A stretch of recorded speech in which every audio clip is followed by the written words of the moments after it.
Hello guys, तपाईँलाई स्वागत छ मेरो आजको छोटो मोटो मिनी ब्लगमा। आजको ब्लगमा हेर्न सक्नुहुन्छ हामी चाहिँ गएका थियौँ काउरी पठारको काका घरमा। हामी काका घर जाँदाखेरि हाम्रो बाटोमा परो पहाड।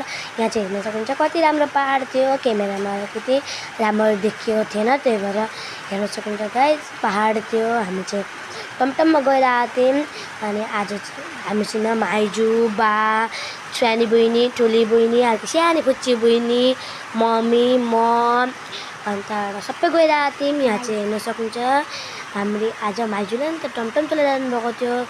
यहाँ चाहिँ हेर्न सक्नुहुन्छ हामी कस्तो मजा बाटो बनाएको छन् कस्तो राम्रो बाटो बनाएको छन् काउरी पत्थरमा। यहाँ चाहिँ हेर्न सक्नुहुन्छ यति राम्रो छ। माथि पनि दिउँसो आज दिनभरि राम्रो घाम लाग्यो अनि यहाँ चाहिँ हेर्न सक्नुहुन्छ कति राम्रो थियो बाटो।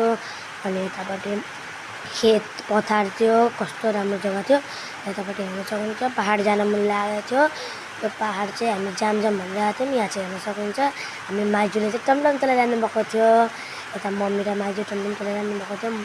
मम्मी चाहिँ भिडियो बनाइरहनु भएको थियो, माइजूले टमटम चलाइराख्नु भएको थियो। यहाँ चाहिँ हेर्न सक्नुहुन्छ गाइस हामी चाहिँ गयौँ मामा काका घर। अनि यहाँ चाहिँ हेर्न सक्नुहुन्छ यो दलङ रहेछ, यतापट्टि मन्दिर रहेछ। यहाँ चाहिँ हेर्न सक्नुहुन्छ हामी चाहिँ यहाँ चाहिँ दलङ रहेछ। हामी चाहिँ उता स्कुलको बाटोदेखि भएर हामी चाहिँ वहाँ जान्छौँ। यहाँ हेर्न सक्नुहुन्छ हामी चाहिँ हाम्रो काका घर पुग्यौँ। यहाँ चाहिँ हेर्न सक्नुहुन्छ कस्तो राम्रो बनायो बुनुहरू बाई बाई गऱ्यौँ। अनि यता गाइस आजको लागि यति नै। पार्ट 2 कमेन्ट गर्नु होला। बाई। आजको लागि यति नै, बाई।